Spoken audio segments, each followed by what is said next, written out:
Olá, agora nós iremos abordar sobre a doença de Van Gierke ou glicogenose tipo 1. Esse vídeo foi produzido por Laila Dias, Milena Cruz e Rayana Lana.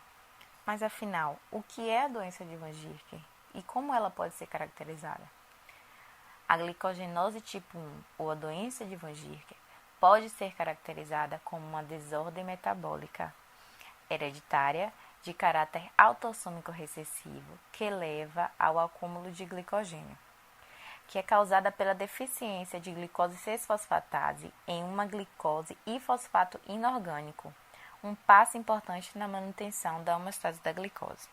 Essa doença ela é considerada uma doença rara, autossômica, recessiva, ocorrendo aproximadamente em 1 a cada 100 mil nascidos vivos. Esta patologia, que foi descrita pela primeira vez no ano de 1929 pelo médico patologista Edgar Van Gierke, discorre de um defeito na enzima de glicose 6-fosfatase, fato que resulta na ausência de produção de glicose a partir das reservas de glicogênio hepático, glicogenólise e também de gliconeogênese.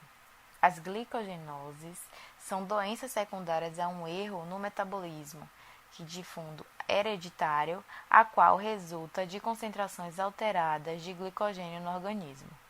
As gliconeogêneses são classificadas em 12 tipos, de acordo com uma deficiência enzimática e defeito estrutural do glicogênio.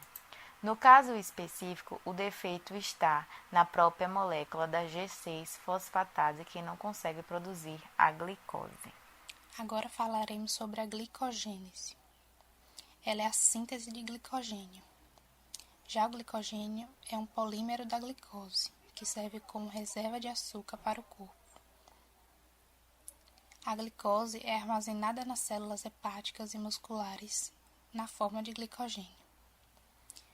Ele é utilizado totalmente após 24 horas após a última refeição. Tudo acontece a partir da glicose 6-fosfato, que pode ser derivada da glicose livre pela ação da glicoquinase no fígado ou pela ação da hexocinase 1 e 2 nos músculos. A glicose é captada pelos eritrócitos e convertida em lactato. Já o lactato é captado pelo fígado e convertido, então, em glicose 6-fosfato. Para que a glicose seja adicionada ao núcleo do glicogênio, ela tem que estar ativada, ligada ao nucleotídeo de uracila, formando, então, a uridina difosfato-glicose. A uridina difosfato-glicose é o substrato da reação catalisada pela enzima glicogênio sintase, enzima responsável pela adição da forma ativada da glicose à extremidade não redutora da molécula de glicogênio. O UDP da reação após a adição da molécula de glicose é reconvertido a UTP a custo de ATP pela nucleosídeo de fosfato quinase. O pirofosfato é hidrolisado pela pirofosfatase, produzindo fosfato inorgânico.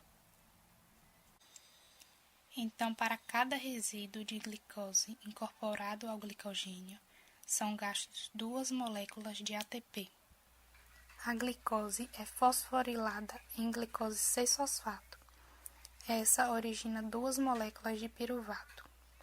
O piruvato, então, entra na mitocôndria e se transforma na acetilcoenzima A. A acetilcoenzima A vai se conjugar a uma molécula de oxalacetato, virar o citrato, participando então do ciclo de Krebs. Com a formação de ATP, a glicose 6-fosfato começa a se concentrar.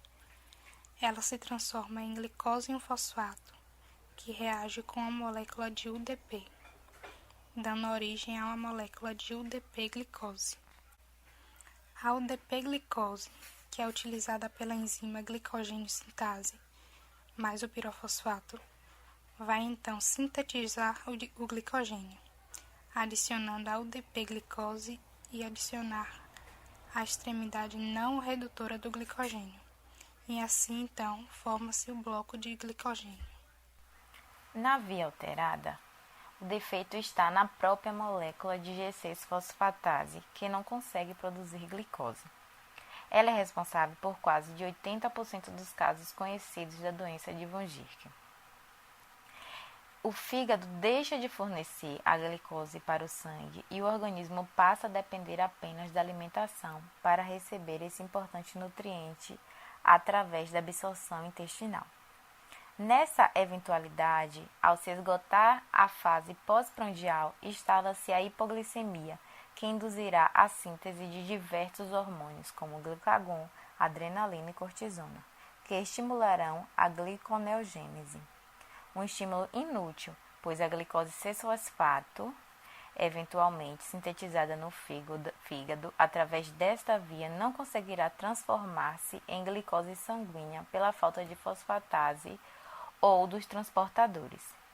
Entretanto, os hormônios acionados pela hipoglicemia agirão também na liberação de ácidos graxos no tecido adiposo, que irão funcionar como importante fonte energética para os tecidos. Com a oxidação desses ácidos graxos no fígado, acumulam-se também corpos cetônicos, que além de serem bons nutrientes para os vários tecidos, infelizmente irão induzir também a acidose metabólica. Os pacientes com doença de von Gierke acumulam-se grandes quantidades de glicose 6-fosfato e desta forma várias vias serão acionadas a partir desse substrato. A primeira delas será a glicogênese, a síntese de glicogênio hepático, que acumulam-se grandes quantidades de glicogênio hepático que tornam-se o fígado tão volumoso que ele se estende até a pelve da criança. A segunda via a ficar com um tráfego muito aumentado é a via glicolítica, levando à produção de grandes quantidades de piruvato, que aumenta a quantidade de ácido lático, produzindo baixa do pH sanguíneo, caracterizando uma acidose metabólica, que a crescida de acidose produzida pelos corpos cetônicos constituirá o segundo sintoma mais sério da doença. O acúmulo de piruvato, por outro lado, leva tanto ao aumento de formação de alanina quanto ao de acetil-CoA, aumentando a síntese de ácidos graxos, como triglicerídeos e colesterol, acumulando desta forma grandes quantidades de lipídios no fígado e no sangue, causando hiperlipidemia. A última via a ter um tráfego aumentado é de shunt das pentoses, que acaba acumulando níveis elevados da ribose 5-fosfato e depois 5-fosforribopirofosfato, substrato imediato da via da biossíntese das purinas. Com aumento na síntese de novo das bases púricas, aumenta também sua degradação, acumulando ácido úrico e causando assim a gota. O diagnóstico da doença se dá através de alguns fatores. Os exames físicos contribuem para a identificação da doença, uma vez que, através do exame físico, alguns erros do metabolismo, erros inatos, são identificados.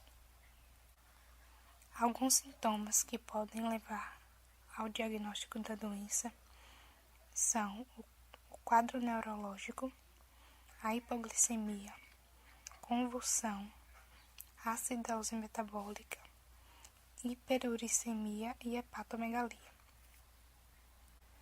Esses sinais podem ser identificados nos primeiros 28 dias de vida da criança. A hipoglicemia pode ser identificada através da palidez, convulsões e suor frio. Também podem ser observadas a obesidade troncular e a chamada face de boneca. Os pacientes portadores da doença apresentam sintomas que incluem normalmente fraqueza, sudorese, crises convulsivas, mal-estar, fadiga, hipertrofia hepática e renal em decorrência do acúmulo de glicogênio que não está sendo degradado. O tratamento da doença depósito de glicogênio tipo 1 é feito principalmente através da dieta e consiste em refeições frequentes que contenha carboidratos de liberação lenta, como o amido de milho cru, com intervalos regulares e restrição quanto à ingestão de frutose, sacarose e lactose. Em neonatos, a estratégia de tratamento que é recomendada deve incluir alimentações frequentes e infusão contínua de glicose pela noite entre uma taxa de 6 a 8 mg ou quilo por minuto, por meio de uma sonda. A eficácia do tratamento é medida por meio do monitoramento dos parâmetros de crescimento e bioquímicos, bem como ultrassom abdominal para avaliação do volume do fígado e presença de nódulos. Já o manejo dietético adequado reduz os riscos de longo prazo, que inclui doença renal com hipertensão, baixa estatura, cálculos renais, osteoporose e entre outros.